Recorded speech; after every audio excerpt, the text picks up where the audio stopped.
like these green clouds.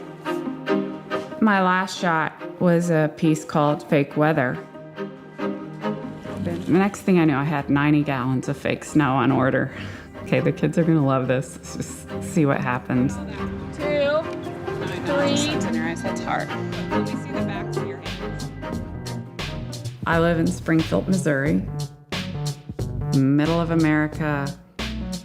You wouldn't think there'd be anything interesting at all going on here, but I found that not to be the case. Hi there. Julie Blackmon is an artist who uses photography to produce fictional scenes of everyday suburban experiences. Her models are mainly children, and her color palette is bright and cheerful. This lulls one into thinking that her images could make perfect hallmark cards.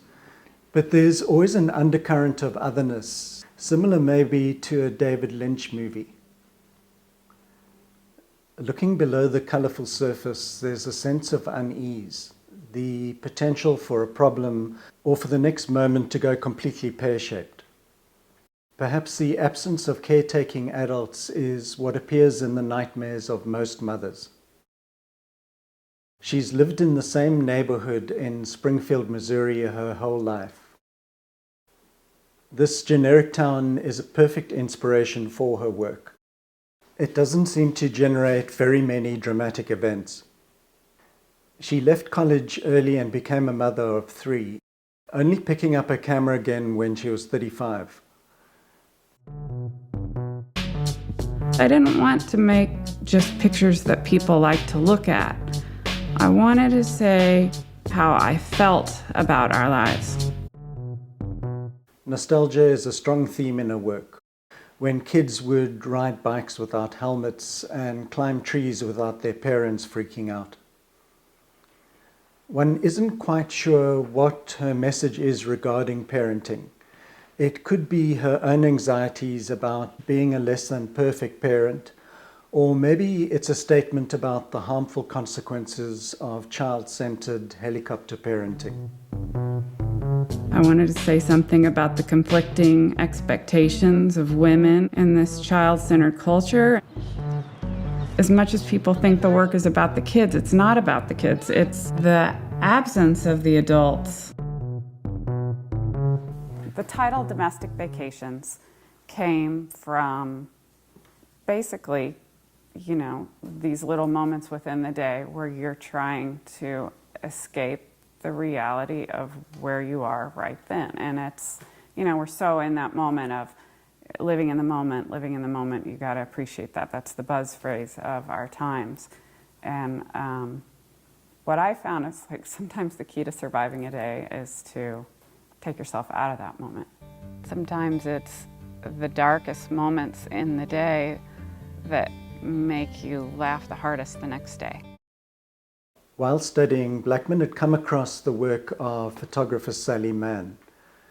Looking at Blackmon's first book called Mind Games, you can see the influence of Mann's work. They were both probably going a bit nuts with 3 young kids, stuck at home and not developing artistically. The flip side of having to entertain children all of the time is that one has willing models at hand. She then made a big shift, changing her aesthetic away from the documentary towards a more conceptual, otherworldly look. In her books, Domestic Vacations, Homegrown, and Midwest Materials, she's gone on to develop her favorite themes. I did a piece called Nail Polish, where the mom was in the background on the phone. It was kind of based compositionally on that Peter to Hooch with the disappearing perspectives. And then in the foreground was a little girl getting into the nail polish. I didn't think about it as looking fantastical when I shot it, but after I got it back and the way I lit it, it didn't look like a real environment. And I thought, well, why do I have to do a real environment? Who says? Maybe I can do a fantastical look at everyday life instead of a documentary. And so that piece is what kind of opened up a new way of thinking at it. writers and critics have attempted to put her work into a broad staged photography box that includes photographers like Cindy Sherman and Gregory Crutzen. But she's managed to carve out her own unique territory. Her pictures are made up of several images. Getting all the kids in one place and then getting them to coordinate their actions is impossible. So she shoots in short bursts, building up a picture. Each picture has to start with some kind of expression or gesture that's powerful. And then once you've got that, it's just a matter of getting the right details to support those expressions. She leaves clues but doesn't tell the whole story. Often fragments appear on the edges of the frame, and this creates mystery for the viewer. It makes one question what's going on beyond the edges of the frame, as well as wanting to know what's happened before or after this moment. Her creations seem closer to the work of fiction writers or single-frame filmmakers. She relies heavily on Photoshop to construct the scenes, so that the elements and proportions fit together naturally. Photoshop has really helped blur the line between photography and the rest of the art world, and it's allowed photographers to produce work that is interpretive or conceptual. It isn't photography, at least as we've always known it. It isn't illustration. It isn't painting, it isn't film, but it's kind of all these things. She sees her working methods as similar to that of Dutch painter Jan van Eyck. He would put various details from lots of different paintings into an image. It's just that now her tools are different. Blackmon uses family and friends, and unlike in the big cities, in her neighborhood there's no location fees or model releases, and she can get whatever she needs pretty quickly. The parents of the models get a free print. She puts most of her effort into finding the right backdrop and is then happy to improvise and to see what happens. The technical aspects are kept simple. She uses a Hasselblad digital camera and sometimes bounces a light off the ceiling. The shot was initially inspired by a famous Norman Rockwell painting called Moving Day. She eventually matched his scene with the outside view of her sister's house. But then she had to find all the elements and get them to work together. While the viewer's attention is drawn to the new chair, the kid on the right looks like he's suffocating inside some bubble wrap. She didn't tell this young boy to do this. It happened spontaneously. This is why she doesn't use paid models. She says that kids under 7 years old are unselfconscious, and their spontaneous weirdness is often what makes her pictures work. Although most often her inspiration comes from everyday things in her suburban surroundings, she's also influenced by great works of art. She feels that a trip to the Met in New York is like getting her car refueled. She rushes home with loads of fresh ideas. She said that her image Flatboat 2022 was inspired by a painting by George Bingham that she saw at the Met.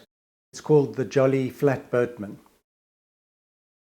Her favorite is a Dutch master from the 17th century called Jan Steen, who's known for creating scenes of domestic chaos. He includes seemingly unrelated things happening in various parts of the frame. In these two pictures, you can recognize the direct references to Balthus. Art history and looking at those old paintings is kind of what made me inspired to even go this route and color work with the figures and the large vantage point. You know, there's just certain pieces that, I've always loved. When you're working like I am, you're always making, like a writer's always making notes of maybe a certain line they could use. I'm always making visual notes. Here's another famous painting reference. And for this shot, the motivation is obvious. She's now 58 years old and still lives in the same town. So on one level, seemingly her life hasn't changed much, but her work has gained worldwide recognition, and famous collectors like Elton John and Reese Witherspoon have bought her work. Her images have also appeared on the cover of Time and also the New York magazine. I hope that you enjoyed that. Please share and spread the word about the channel. Thanks, and I'll see you next time. My gateway into all of this was the lives of my sisters with our kids and our families at home. I realized what writers have always known, that sometimes fiction can tell the truth better than the truth itself. I've always found that the best way to deal with the dark stuff is in a lighthearted way. I don't think you can be an artist and have it not be autobiographical somehow. You're always drawing on your own experience. You've got to make it visually strong if you want the piece overall to be strong. But I don't think that's what inspires me to do the piece. It is more like this could be a beautiful piece, these kids swimming in the stock tank with the sun being overhead. Composition is an element of that, but it's not everything.